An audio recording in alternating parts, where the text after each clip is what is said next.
Em cada cultura, em cada canto do mundo antigo, há histórias de heróis.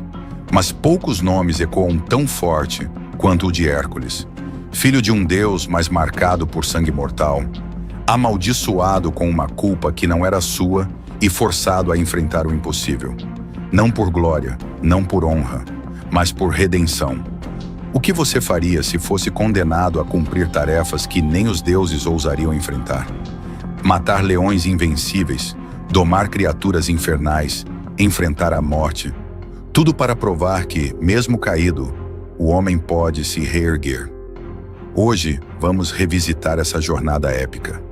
Não apenas como uma sequência de feitos sobre-humanos, mas como um espelho do que somos. Prepare-se para mergulhar nos 12 trabalhos de Hércules, uma saga de dor, poder, sabedoria e transcendência. Aqui no Entre Deuses e Homens, você verá que até os maiores heróis carregam feridas profundas. E que, às vezes, o maior dos trabalhos é enfrentar a si mesmo. A sombra da loucura e o preço da redenção. Antes de ser herói, Hércules foi um homem marcado por uma tragédia. Filho de Zeus, o rei dos deuses, e de Alquimena, uma mortal, Hércules nasceu condenado a viver entre dois mundos, o divino e o humano. Essa natureza dupla seria, desde cedo, o motor de seus conflitos. Hera, esposa de Zeus, movida pelo ciúme e pela raiva, jurou vingança contra o filho bastardo do marido. Ao longo da vida de Hércules, Hera tramaria inúmeras armadilhas, mas a mais cruel viria quando o herói já era casado com Mégara e pai de filhos. Em um momento de fúria divina, Hera o envolveu em um nevoeiro de loucura. Hércules, sem consciência de seus atos, assassinou a própria esposa e os filhos. Quando a névoa se dissipou e a sanidade voltou, restava apenas o horror. Hércules viu-se diante da devastação provocada por suas próprias mãos. Em busca de redenção, consultou o oráculo de Delfos, que lhe impôs uma penitência: tornar-se servo de Euristeu, rei de Micenas, e realizar 12 tarefas impossíveis. Apenas assim, talvez, pudesse limpar a alma e reconquistar sua humanidade. E assim começava uma jornada não apenas de força, mas de culpa, coragem e expiação.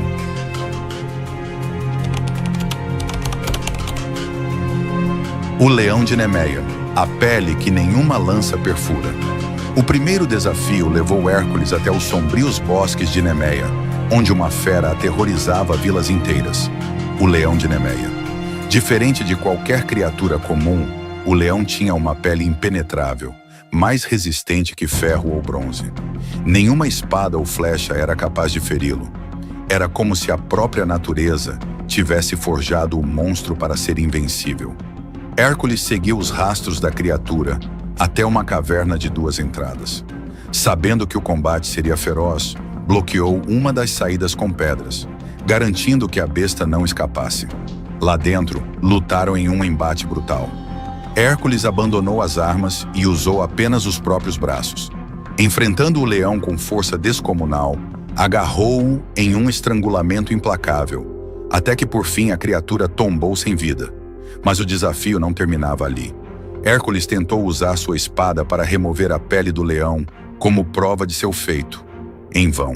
Então, inspirado pela deusa Atena, usou as próprias garras da fera para rasgar sua couraça.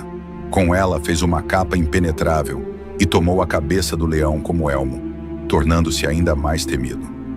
O simbolismo desse trabalho é profundo. O leão de Nemeia representa o primeiro inimigo interno de Hércules, a fera selvagem que habita o coração humano. Vencê-la com as mãos nuas é como domar os próprios instintos, e vestir sua pele é fazer da dor e do trauma uma armadura. A Hidra de Lerna, o monstro que cresce com o sofrimento.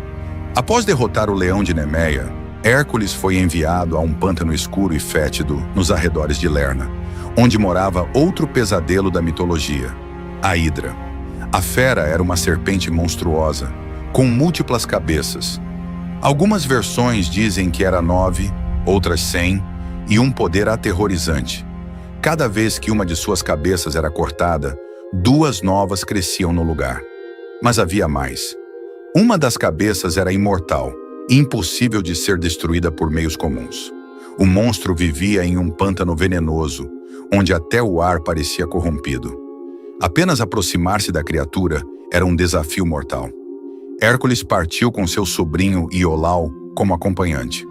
Ao chegar ao covil da Hidra, tentou combater a criatura com sua espada, cortando cabeça após cabeça, mas cada golpe apenas piorava a situação, fazendo o monstro crescer ainda mais ameaçador. Percebendo que sua força física não bastava, Hércules teve uma ideia. Pediu a Iolau que queimasse os tocos das cabeças, cortadas com uma tocha em brasa, cauterizando-os antes que novas pudessem surgir. Com esse método, conseguiram, um a um, eliminar os apêndices regenerativos da criatura. Por fim, Hércules cortou a cabeça imortal da Hidra e, incapaz de destruí-la, enterrou-a viva sob uma enorme rocha. Ainda assim, aproveitou o sangue da criatura, que era um veneno poderoso, para embebedar suas flechas. A partir dali, cada disparo de Hércules se tornaria fatal. A corça de Cerínia, a caçada que exige paciência divina. O terceiro trabalho de Hércules parecia, à primeira vista, menos ameaçador. Seu objetivo era capturar viva a mítica corça de Cerínia, uma criatura sagrada da deusa Ártemis, Diana para os romanos. Este animal era diferente de tudo no mundo natural. Seus cascos eram de bronze, seus chifres brilhavam como ouro, e sua velocidade era tão grande que nem uma flecha poderia alcançá-la. Mas por que uma simples captura de animal foi um desafio digno de um herói? Porque a corça não era um monstro, era um símbolo sagrado. Ferir ou matar a criatura era uma afronta direta à deusa da caça, Ártemis, o que significava que Hércules teria que usar sua astúcia e sensibilidade, não apenas sua força. Durante um ano inteiro, Hércules perseguiu a corça pelas florestas e montanhas da Grécia. Essa jornada não foi apenas física, mas também espiritual. Ela o forçou a respeitar os ritmos da natureza, a agir com cautela e a esperar o momento certo. Finalmente, após muito esforço e paciência, Hércules encontrou a corça ao amanhecer, próxima a um lago. Sem feri-la, conseguiu surpreendê-la e prender suas patas com uma rede fina e resistente. Mas logo Ártemis apareceu, furiosa com a audácia do herói. Hércules, em reverência e humildade, explicou que cumpria ordens de Euristeu e que não pretendia ferir o animal. A deusa, tocada pela sinceridade e respeito de Hércules, permitiu que ele levasse a corça, contanto que a devolvesse logo após apresentá-la a Euristeu. E assim, ele completou mais um desafio, não pela força, mas pela diplomacia e paciência. O javali de Erimanto, o monstro das montanhas de gelo.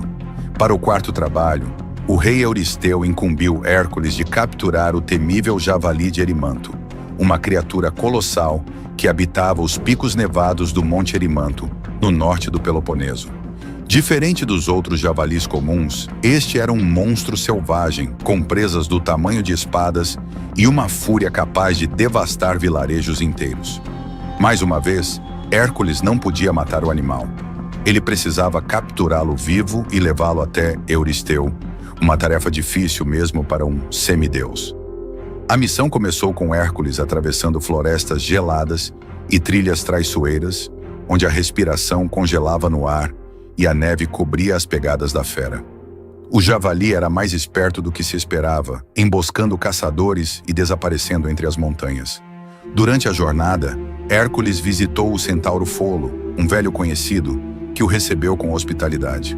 Porém, ao abrir um barril de vinho sagrado para brindar com Hércules, o aroma atraiu outros centauros, que ficaram furiosos por ele ter sido aberto sem permissão. O caos se instaurou. Centauros armados invadiram o local, e Hércules precisou lutar ferozmente para se defender. Foi durante essa batalha que, acidentalmente, uma flecha banhada no sangue da Hidra atingiu Folo, matando-o. Um momento trágico que ensombrou o trabalho com um tom de luto.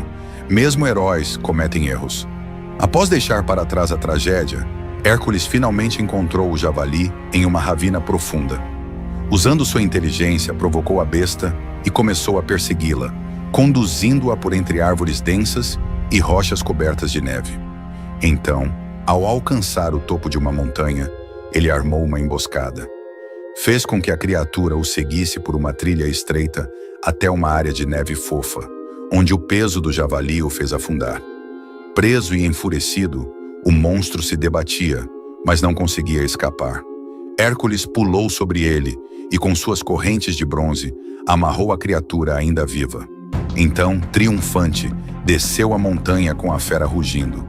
Ao ver a cena, Hércules, arrastando um javali gigantesco, coberto de neve e gritando de fúria, o rei Euristeu, apavorado, se escondeu dentro de uma grande ânfora de bronze, tremendo de medo. Os estábulos de Augeas. O desafio da impossibilidade. Desta vez, o rei Euristeu tentou humilhar Hércules, dando-lhe uma tarefa considerada indigna para um herói: limpar os estábulos do rei Augeas, da Élida. Mas não eram estábulos comuns. Augeas era dono de milhares de bois e cavalos, criados por gerações. Seus estábulos nunca haviam sido limpos, há mais de 30 anos. O resultado? Um acúmulo gigantesco de fezes, um verdadeiro pântano de esterco, tão vasto que ninguém acreditava que pudesse ser limpo, muito menos em pouco tempo. Euristeu impôs um prazo cruel. Hércules deveria limpar tudo em apenas um dia. Era para todos os efeitos uma tentativa de humilhação pública. Hércules foi até o palácio de Augeas e propôs um acordo.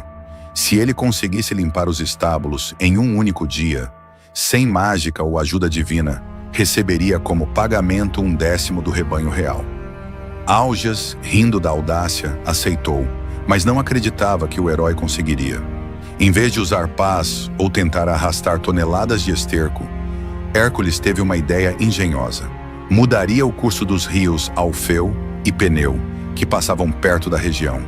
Com força sobre-humana, ele derrubou parte das muralhas dos estábulos e escavou canais que ligavam os rios diretamente ao local. Quando as águas foram desviadas, uma torrente gigantesca invadiu os estábulos, lavando todo o esterco para fora em questão de horas. O local ficou limpo como nunca antes. Hércules, com um sorriso irônico, voltou ao palácio para cobrar sua recompensa.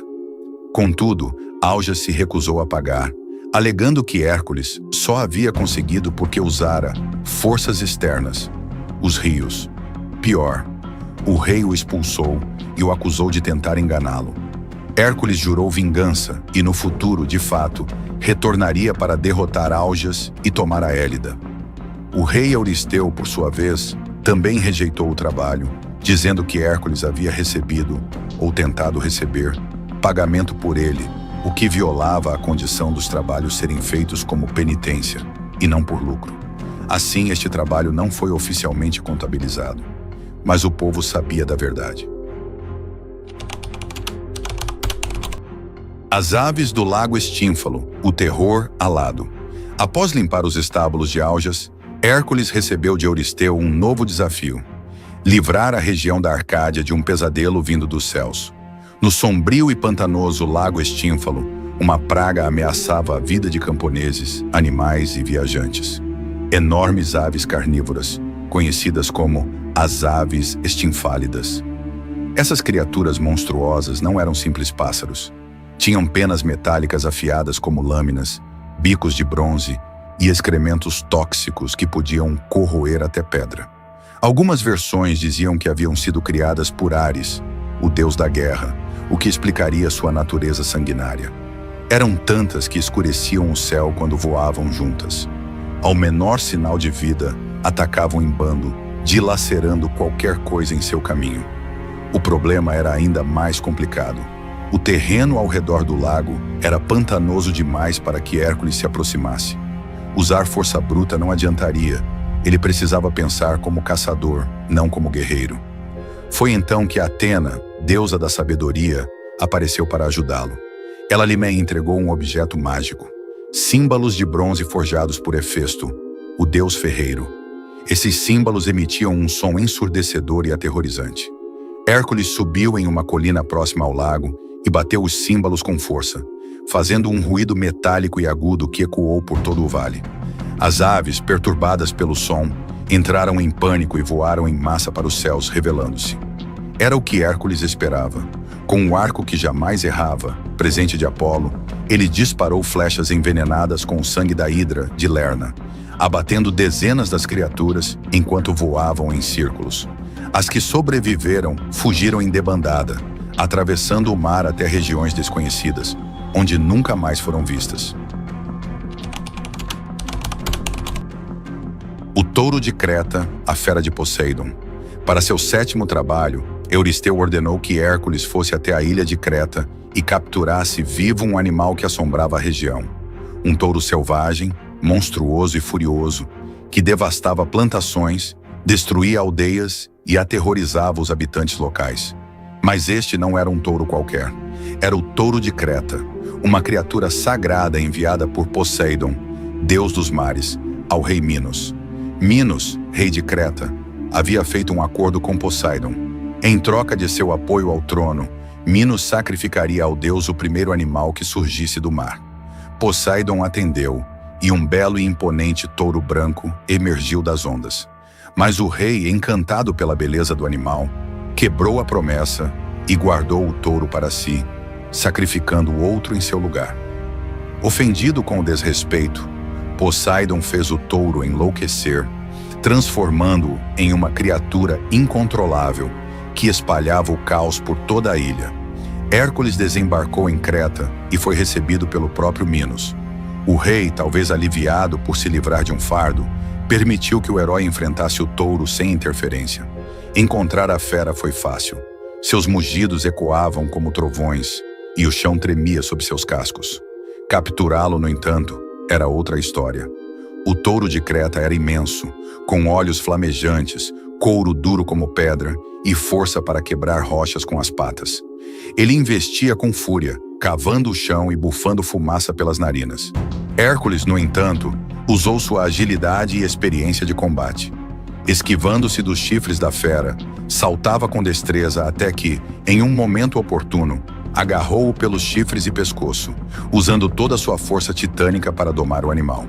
Depois de uma longa e tensa luta, o touro foi vencido e levado vivo até Euristeu, que, em pânico, mandou que a criatura fosse solta em liberdade nos campos de Maratona, onde mais tarde causaria problemas para outro herói, Teseu. As éguas de Diomedes, o terror de Trácia.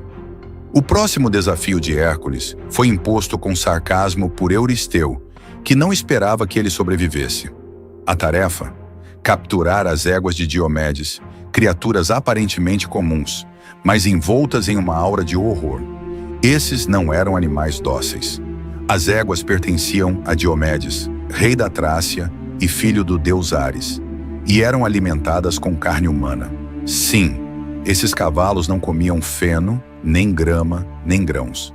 Seus dentes eram afiados como punhais, suas bocas espumavam sangue, e seu apetite era insaciável. Diomedes governava uma terra fria e brutal, espelhando o espírito guerreiro de seu pai, o deus da guerra. Ele era cruel e impiedoso e mantinha as éguas acorrentadas, não por contenção, mas para controlar suas fúrias. Esses animais eram símbolo de poder e terror. Diziam que os próprios inimigos capturados em batalha eram jogados vivos aos estábulos, em um ritual de alimentar a morte com a guerra. Hércules partiu com alguns companheiros para a Trácia. Ao chegar, percebeu que a missão exigia mais do que força, exigia estratégia e coragem diante de uma ameaça viva e irracional. Durante a noite, eles se infiltraram nos estábulos. As éguas, ao sentirem o cheiro de carne humana, começaram a se agitar, batendo os cascos, urrando e tentando quebrar as correntes que as prendiam. Hércules sabia que não poderia simplesmente lutar contra elas. Precisava neutralizá-las. Hércules enfrentou Diomedes em combate direto. O rei, treinado por Ares, não era um inimigo fraco, mas o semideus, com sua força descomunal e sua experiência de batalha, venceu-o e o carregou até os estábulos. Ali, numa virada sombria do destino, Diomedes foi devorado pelas próprias éguas. Um fim poético e brutal, para um tirano que se alimentava da dor dos outros. Sem o comando de seu mestre, as éguas se acalmaram. Hércules aproveitou o momento e as domou, acorrentando-as e conduzindo-as até Micenas. Euristeu, horrorizado com a natureza das criaturas, recusou-se a mantê-las. Elas foram libertadas por ordem divina e, segundo a lenda, vagaram pelos campos selvagens até desaparecerem nas névoas do tempo. O cinturão de Hipólita, entre a honra e a traição. Depois de domar cavalos assassinos e enfrentar monstros, a nova missão de Hércules parecia, à primeira vista, simples: trazer o cinturão de Hipólita, rainha das Amazonas, como presente para Admete, filha do rei Euristeu. Mas o que parecia apenas uma joia real era, na verdade, um símbolo de honra, autoridade e poder militar, concedido à rainha das Amazonas pelo próprio Ares, o deus da guerra. As Amazonas não eram meras guerreiras. Eram uma sociedade matriarcal que dominava a arte da guerra como nenhum outro povo. Eram filhas da liberdade e da luta. Viver entre elas exigia força, mas também espírito, disciplina e lealdade ao coletivo feminino. Hipólita era sua soberana, respeitada não apenas por seu cinturão, mas por sua bravura, inteligência e justiça. Hércules viajou até Temícera, a cidade lendária das Amazonas, acompanhado de um pequeno grupo de heróis. Ao chegar, foi surpreendido pela recepção da própria Hipólita, que, curiosamente, o acolheu com respeito. Ela o reconhecia como um grande guerreiro, e ao compreender que sua missão não era movida por arrogância, mas por dever, concordou em entregar-lhe o cinturão voluntariamente. Era um raro momento de compreensão mútua entre mundos que normalmente se enfrentariam.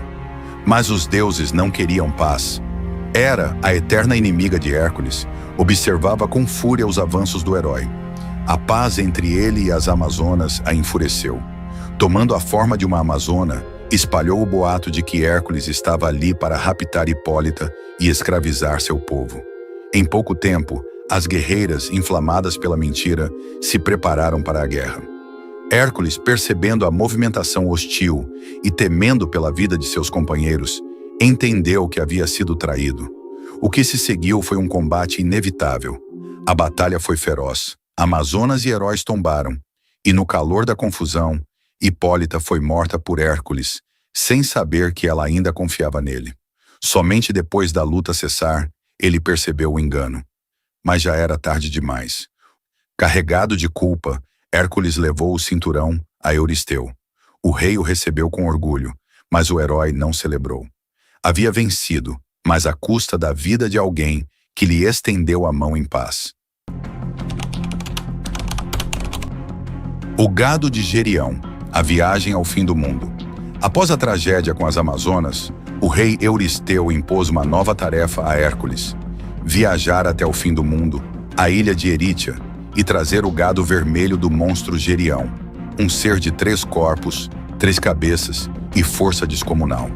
Mas essa não seria apenas uma missão de força, seria uma odisseia, uma travessia por terras e mares onde nenhum homem havia ousado pisar. Hércules teve de cruzar o deserto da Líbia, sob um sol escaldante.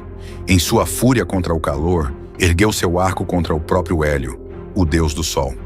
Hélio, em vez de puni-lo, admirou sua coragem e, como recompensa, deu a ele um navio dourado que atravessava os mares como uma carruagem voadora. Foi com essa embarcação mágica que Hércules navegou até o extremo oeste, onde hoje se situaria a Península Ibérica, e fundou os lendários Pilares de Hércules, as colunas que marcavam o limite do mundo conhecido, atualmente associadas ao Estreito de Gibraltar. Ao chegar à ilha de Erítia, Hércules enfrentou Ortrus, um cão monstruoso de 2 cabeças, irmão de Cérbero, que guardava o gado. Ele também teve de lutar contra Eurítion, o pastor que acompanhava a fera. Com sua clava, derrotou ambos. Mas o desafio verdadeiro ainda viria: o encontro com Gerião.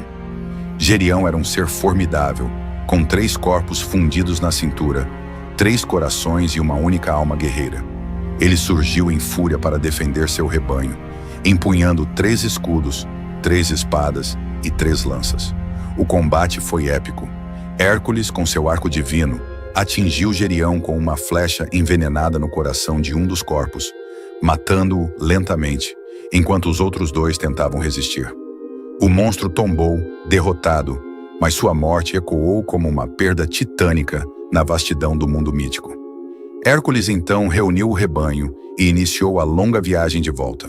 Durante o percurso, enfrentou vários desafios. Rios que se tornavam intransponíveis, povos que tentaram roubar os bois, e inclusive tentativas da deusa Hera para sabotar sua jornada, como enviar moscas para enlouquecer o gado e dispersá-lo. Ainda assim, Hércules perseverou. Reconduziu cada animal com esforço sobre-humano, guiando-os de volta até Micenas. O cão do inferno, a descida ao mundo dos mortos. Nenhuma tarefa imposta por Euristeu se comparava àquela. Hércules deveria descer até o reino de Hades e trazer, vivo, o temido Cérbero, o cão de 3 cabeças que guardava os portões do mundo inferior. Esse era o momento onde o herói, que já havia enfrentado feras, monstros e deuses, agora encararia a própria morte, não como inimigo, mas como visitante. Poucos mortais ousaram fazer isso, e menos ainda voltaram. Antes de seguir ao submundo, Hércules buscou a orientação dos mistérios de Eleusis, rituais secretos ligados a Deméter e Perséfone, que prometiam purificação espiritual e proteção para quem se aventurasse nas realidades além da morte. Purificado e instruído, o herói partiu para o portal que levava ao Hades, passando pelas cavernas profundas do Tênaro, no sul da Grécia. Ao entrar no submundo, Hércules se deparou com um mundo de sombras, lamentos e ecos eternos. Encontrou as almas dos mortos, incluindo figuras ilustres como Meleagro, com quem conversou sobre honra, glória e redenção. Quando se aproximou do rio Estige, o barqueiro Caronte recusou-se a transportá-lo por ser vivo. Mas Hércules, com seu poder, convenceu-o à força, ou, em algumas versões, intimidou-o com a clava. No coração do submundo, Hércules encontrou os soberanos Hades e Perséfone. Em vez de uma batalha, houve uma negociação. O herói poderia levar Cérbero à superfície, mas apenas se o dominasse sem usar armas. Era um teste de força bruta, sim, mas também de controle e coragem diante do terror. Cérbero era uma criatura infernal com 3 cabeças que latiam como trovões, uma cauda de serpente e espinhos venenosos nas costas. O próprio olhar da fera inspirava insanidade. Hércules, sem armas, enfrentou o monstro com os braços nus. Lutaram ferozmente, com o cão tentando rasgá-lo com dentes e garras. Mas Hércules o subjugou com a força de um titã, prendendo o pescoço central em um mata-leão até que a fera se rendesse. A subida de volta à superfície, trazendo o próprio cão infernal em correntes, provocou horror e assombro por onde passava. Euristeu, aterrorizado ao ver Cérbero, se escondeu em um vaso, implorando para que Hércules levasse a criatura de volta ao Hades. E assim o herói fez. As maçãs douradas do Jardim das Hespérides. O último desafio. Depois de subjugar o Cérbero no mundo dos mortos, o rei Euristeu ainda não estava satisfeito. Para o último e mais enigmático desafio, impôs a Hércules a missão de buscar as maçãs douradas do Jardim das Hespérides, frutos sagrados que não pertenciam à terra dos homens, mas a um reino divino e intocável. As maçãs não eram frutas comuns. Disse que concediam imortalidade a quem as comesse. Elas eram presentes de Gaia a Hera, guardadas com ciúme extremo no Jardim das Hespérides, localizado nos confins do mundo conhecido, além do oceano, no limite do pôr-do-sol. As guardiãs eram as próprias Hespérides, filhas da noite, e o jardim era protegido por um dragão de 100 cabeças, que jamais dormia. O caminho até as maçãs foi repleto de provações. Hércules viajou por terras exóticas e extremas, atravessou desertos escaldantes, navegou rios sobrenaturais e enfrentou tribos hostis. Em sua jornada, encontrou diversos personagens míticos. Prometeu, acorrentado por Zeus, foi libertado por Hércules, que o livrou do tormento eterno imposto pelo roubo do fogo divino. Nereu, o velho do mar, que se transformava para escapar, mas foi capturado por Hércules, revelando-lhe a localização do jardim. No extremo oeste do mundo, Hércules encontrou Atlas, o titã condenado a sustentar os céus em seus ombros. As Hespérides eram suas filhas, e ele sabia onde estavam as maçãs. Hércules, com astúcia, propôs um acordo. Ele sustentaria os céus por um tempo, e Atlas iria buscar as maçãs para ele. O titã aceitou, aliviado por se livrar temporariamente do peso cósmico. Trouxe as frutas douradas, mas então tentou enganar Hércules, dizendo que ele mesmo as entregaria a Euristeu. Hércules, fingindo concordar, pediu apenas que Atlas segurasse os céus por um instante, para ajeitar o manto sobre os ombros. Quando Atlas retomou a carga celestial, o herói pegou as maçãs e partiu, deixando o titã para trás. Hércules venceu monstros, enfrentou o próprio inferno e desafiou os limites da condição humana. Mas no fim, sua maior vitória foi contra si mesmo. Os 12 trabalhos não são apenas mitos antigos, são metáforas vivas. Representam nossos próprios desafios, nossas quedas e redenções. E se você chegou até aqui, é porque, assim como Hércules, está em busca de algo mais. Uma compreensão mais profunda. Um olhar além das páginas da história. Então, se você acredita no poder dos mitos para revelar verdades sobre nós mesmos, inscreva-se agora no canal Entre Deuses e Homens, para não perder nenhuma jornada como essa. Deixe o seu like se esse vídeo te fez refletir. Comente aqui embaixo, qual dos 12 trabalhos mais te marcou e por quê? E se você conhece alguém que ama mitologia, compartilhe este vídeo com ele. Vamos juntos manter vivas as histórias que moldaram o mundo, porque no fim, todos nós temos nossos próprios trabalhos. E talvez, só talvez, este seja o primeiro passo para enfrentá-los.